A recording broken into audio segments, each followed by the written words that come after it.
Jiren vs Sukuna. Jiren the Great versus King of Curses. Jiren doesn't dodge attacks, the attacks dodge him. And make sure you get his permission before looking at Sukuna. Now, I know that many of you got confused by the title. Like, why is Jiren fighting Sukuna of all people? They aren't even in the same verse, and they don't have anything remotely similar to each other, except maybe their ability to drop the hardest flexes at a moment's notice. Though, of course, the intention of this video is to compare the two, their backgrounds, abilities, and also what they stand for, so that we can see how they'll fare up against each other in a versus battle. Alright, so grab some soda, ask for Sukuna's permission, and sit tight. This is going to get pretty darn interesting. I mean, Sukuna is basically an antithesis to Jiren, which I found pretty badass. Starting with Jiren, he is the embodiment of might, a man who sees defeat as an inconceivable event, something he'll never happen to himself. As the strongest warrior in Universe 11, he is now a renowned symbol of justice, a man who never, not ever, acts out in the pursuit of his own whims or desires. He is completely devoted to justice, maybe obnoxiously so, because he doesn't even kill the villains he destroys. This goes back to when he was still just a child. He came home one day only to find the corpses of his parents. A villain had killed them. A certain man named Jiren picked him up, became his mentor, and told him how to get strong. Time continued to pass. Then eventually, his friends and Jiren went up against the villains, but they lost their lives. Those who survived ultimately gave up on ever defeating the villain. This led to some trust issues for Jiren. He was now alone, so he trained alone. Strength was his only salvation. In the manga, it was revealed that his mentor wanted him to learn the value of teamwork and trust. But of course, that never happened. Jiren continued the grind until finally he became so strong that not even a god of destruction was able to defeat him. He became a living legend, the strongest known mortal. To put this into perspective, his existence was revered as a rumor in the other universes. Like, how can there be a mortal that cannot be defeated? Not even by the Destroyer? He wasn't going to participate in the Tournament of Power either. But he did because the wish was going to be a good way to bring his mentor back to life, which is something he wants to do. Jiren's age is unknown, but he is most likely many times older than Goku or Vegeta. Then there is Sukuna. Much like how Jiren's existence was revered as a rumor, Sukuna was considered an imaginary demon from the golden age of Jujutsu, which was 1,000 years ago. But it is revealed that he was indeed very much a real person, a human sorcerer who went rogue, but was ultimately defeated thanks to the combined might of the other sorcerers. However, after his death, Sukuna became a cursed spirit, and not just any cursed spirit. He became the king of curses. The sorcerers couldn't contain him, since it was pretty much impossible to fully destroy him. So they sealed his 20 indestructible fingers in order to keep him from coming into power ever again. If Jiren is the symbol of justice, Sukuna is evil incarnate.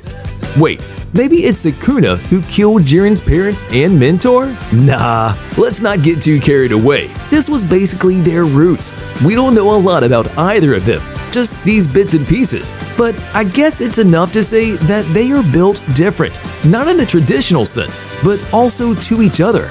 Next, we'll have a look at their abilities and what they can do. Without any god ki whatsoever, Jiren was capable of overpowering and defeating Goku. He can do the usual stuff like fight, ki blast, and the ability to sense power levels. But what he excels in is reaching unfathomable levels of speed and power impact. So not only does he hit a lot, but his punches also feel like a lot. Then there is his meditation. When he first used it in the anime, he didn't have to dodge the incoming rocks. They dodged him. A completely different level of class. Plus, he can use Energy Barrier, and considering how he was able to subdue Hit from Universe 6, even potent abilities like Time Skip or Time Slows aren't enough to stop Jiren. Goku went as far as to unlock Autonomous Ultra Instinct, and then he completed it during the course of the Tournament of Power. But the moment Jiren realized that there is a chance he might lose, he somehow manages to unlock an even deeper layer of power within him and reaches Super Full Power. At least that's what they call it.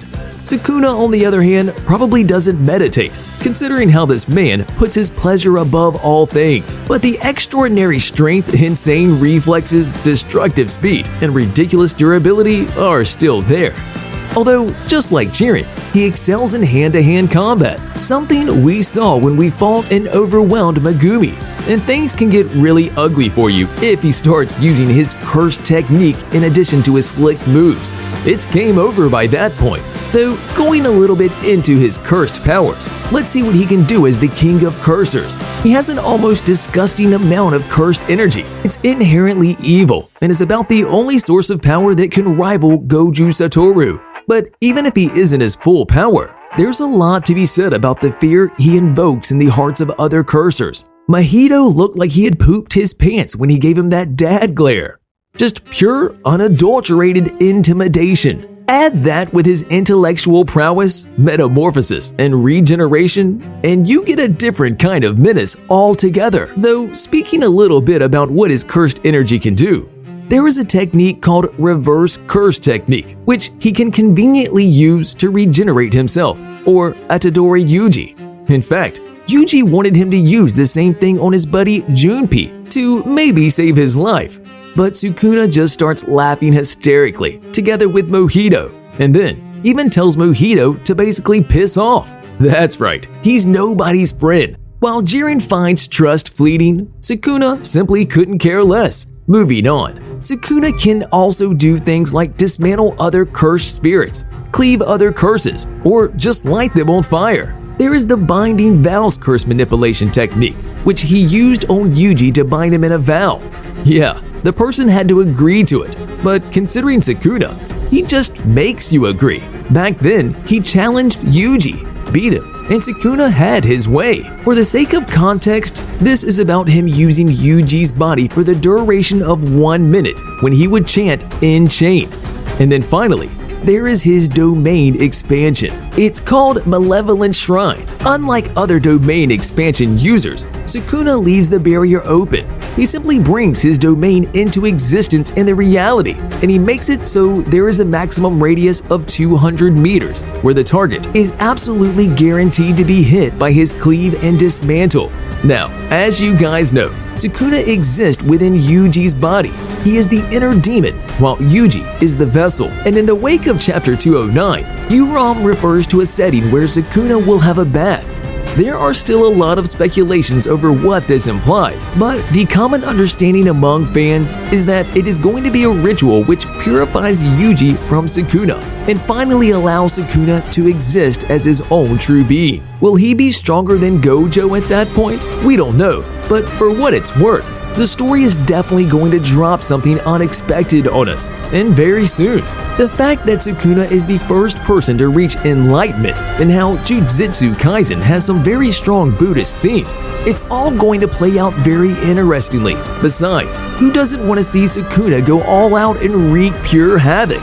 He's exactly the kind of character that has been missing in most of the shonen series. Raw, unapologetic badassery. He is arrogant and ruthless. Though, to be fair, Jiren is also arrogant and ruthless in his own way. This is where we're going to talk a little bit about why I called Sukuna sort of an antithesis of Jiren. Well, much of this is pretty clear already. Jiren never acts on any of his desires or urges, while Sukuna is guided by only his pleasures and displeasures. A phenomenal contrast. But then, you have things like their shared arrogance, expertise in hand-to-hand combat, and the zeal to always make sure that no scene goes away without a solid flex. If these two were to meet, I'm sure they would have a lot of chemistry. But what if these two were to fight? Nah, who am I kidding? We all know how this is going to turn out. It is indeed a very silly comparison. The scale of Dragon Ball's world building is simply too out there. Goku basically let out a new galaxy when he completed his Ultra Instinct, and Jiren was still able to surpass him. Sukuna is way below planetary level. Even Goku from the early days could defeat him. Probably.